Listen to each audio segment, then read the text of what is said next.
नमस्कार दोस्तों, स्वागत है आप सभी का आपके अपने चैनल गौरव जंक्शन में। दोस्तों, आज की जो वीडियो है ये बहुत इंपॉर्टेंट है ऐसे भाइयों के लिए जिनके साथ ऐसी गलती हुई है। उन तक आप लोगों से रिक्वेस्ट है इस वीडियो को पहुंचाना, ताकि जो उनके साथ समस्या हो रही है जिसकी वजह से ना वो पढ़ाई पे फोकस कर पा रहे हैं और ना ही किसी चीज़ पे अच्छे तरीके से ध्यान दे पा रहे हैं, जिसकी वजह से उनका फ्यूचर इम्पैक्ट कर रहा है।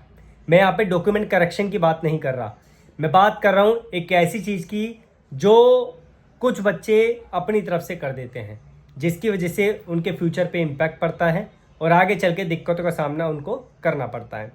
मैं बात कर रहा हूँ आपके फॉर्म की। मैंने आपको 1000 बार बोल दिया है, आप लोग जो भी फॉर्म फिल करते हो, चाहे किसी भी नौकरी का हो, चाहे रेलवे का हो, चाहे किसी भी विभाग का हो, अपने फॉर्म पर फिल करते टाइम बहुत सावधानी पूर्वक चीज़ों को फिल करना है। लेकिन फिर भी कई भाई ऐसे हैं जो साइबर कैफे से फॉर्म फिल करवाते हैं या खुद ही अपने दोस्त से फॉर्म फिल करवाते हैं या सेल्फ फॉर्म को फिल कर देते हैं। लेकिन कई बार कुछ उनसे ऐसी गलतियां हो जाती है जिसका मॉडिफिकेशन ऑन होने के बाद भी करेक्शन पॉसिबल नहीं हो पाता। अब आप में से बड़ी मात्रा में मेरे पास सवाल आ रहे हैं कि सर जी, हमने रेलवे का फॉर्म फिल किया, रजिस्ट्रेशन किया, हमने बहुत कोशिश करी कि उस चीज़ को हम करेक्ट करवा सके, फॉर्म फिल करते टाइम हमसे गलती हो गई। सर, अब हम जो है ना पढ़ाई पे फोकस कर पा रहे हैं और ना जो है किसी चीज़ पे अच्छे तरीके से ध्यान दे पा रहे हैं। आप हमें बता दीजिए कि हमें आगे रेलवे की नौकरी कंटिन्यू करनी चाहिए, मतलब ये जो हमारा सिलसिला एस्पायरेंट का ये चालू करके रखना चाहिए, या फिर हम किसी और विभाग में लग जाएं, क्योंकि हमने रेलवे का जो फॉर्म है आरआरबी का, रजिस्ट्रेशन करते टाइम चीज़ों को गलत कर दिया, फॉर्म फिल करते टाइम चीज़ों को गलत कर दिया। लेकिन अब मॉडिफाई उसे करने के लिए गए तो वहाँ पर इसका मॉडिफिकेशन का ऑप्शन फ्रीज दिखा रहा है, ऑप्शन ही हमारे पास ऑन नहीं है। सर जी, हमने रजिस्ट्रेशन के टाइम पे डीओ भी गलत कर दिया, कोई और हमारी चीज़ जो है गलत हो गई, लेकिन अब वो करेक्शन पॉसिबल नहीं है। तो सर, क्या अब हमें यहाँ पर एग्ज़ाम देने दिया जाएगा? अगर मान लो एग्ज़ाम देने दिया जाता है, हम रिटन एग्ज़ाम को अच्छे तरीके से क्लियर कर लेते हैं, क्या हमें यहाँ पर नौकरी मिलेगी? डीवी में किसी प्रकार की दिक्कत आएगी या नहीं आएगी? तो इन चीज़ों पर आप लोगों से बातें करनी है। सबसे पहले तो आप लोगों से रिक्वेस्ट है, जिस तरीके से आप लोग अपना फॉर्म फिल करने से पहले 100% कंसंट्रेशन के साथ अपनी पढ़ाई को कर रहे थे, उस तरीके से आप लोग पढ़ाई को करते रहें। क्योंकि जब आप लोग फॉर्म में गलती करते हैं तो उस चीज़ का एक सॉल्यूशन होता है कि आप लोग एफिडेविट के माध्यम से, जब आप रिटन एग्ज़ाम क्लियर कर लेते हो तो डीवी के टाइम पर आप लोगों को एफिडेविट देकर चीज़ें जो है आप लोगों को दिक्कत नहीं करती है। कई डिपार्टमेंट इस चीज़ पे मानते नहीं हैं, लेकिन जो रेलवे डिपार्टमेंट है आपके लिए वो जो है सुविधा रखता है कि आप एफिडेविट के माध्यम से चीज़ों को यहाँ पर जो है अपनी एक्सेप्ट करवा सकते हैं। अब वहाँ पर कई प्रकार की चीज़ें होती है।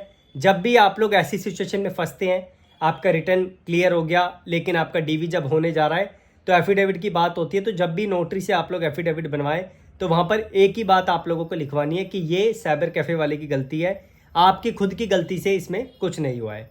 तो ये चीज़ें हैं। मैंने कुछ भाइयों से बात करी जिनके साथ ऐसी सिचुएशन लास्ट टाइम हुई थी, तो क्लैरिटी लेके आप लोगों के सामने इस चीज़ को आया हूँ।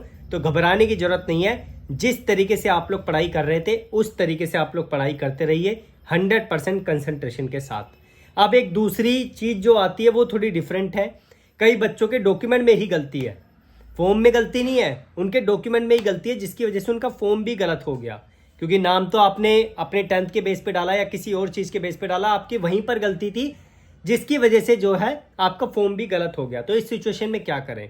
तो भाई इस सिचुएशन में ये है कि आप लोगों को अपना डॉक्यूमेंट करेक्ट करवाना पड़ेगा, और जब भी आप फॉर्म फिल करते हो तो आपको सही नाम डालना पड़ेगा। जो डॉक्यूमेंट में गलत नाम है वो वाला नाम आप लोग नहीं डालोगे। हाँ, सारे डॉक्यूमेंट में जो नाम आप लोगों को दिख रहा है और आपको लगता है कि वो गलत है, लेकिन किसी भी जो डॉक्यूमेंट है उसमें आप लोगों का डिफरेंट नहीं है, सेम चीज़ आपको दिखाई दे रही है, तो फिर आप उसी नाम से फॉर्म को फिल करोगे। आशा करता हूँ कि मेरे जो भाई बहुत ज़्यादा परेशान थे कि सर हमसे पढ़ाई नहीं हो पा रही है, हमारे कॉन्सेप्ट क्लियर नहीं हो पा रहे हैं, माइंड में एक ही चीज़ घूमे जा रही है बार बार कि हमारा फॉर्म तो गलत हो गया, अब हमारा कोई फ़ायदा नहीं है पढ़ाई का। तो भाई पढ़ाई का आप लोगों का फ़ायदा है, परेशान मत होइए। ये जो समस्या आप लोगों की है ये एफिडेविट के माध्यम से आगे चल के रिजोल्व हो जाती है। डिपार्टमेंट आपके रिटन एग्ज़ाम के बाद जब डीवी करवाता है तो चीज़ें आप लोगों की एक्सेप्ट कर ली जाती है।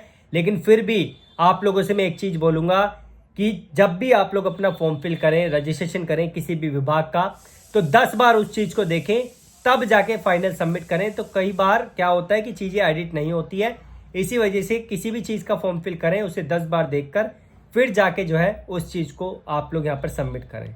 क्योंकि कुछ गलतियाँ ऐसी होती है, कई विभाग तो एक्सेप्ट कर लेते हैं, कई विभाग एक्सेप्ट नहीं करते हैं। तो इस चीज़ का जीवन में पढ़ाई से ज़्यादा महत्व देके आप लोगों को चलना पड़ेगा, क्योंकि एक गलती कई बच्चों का करियर बेकार कर चुकी है। आप इसके बारे में भली बात ही जानते हैं।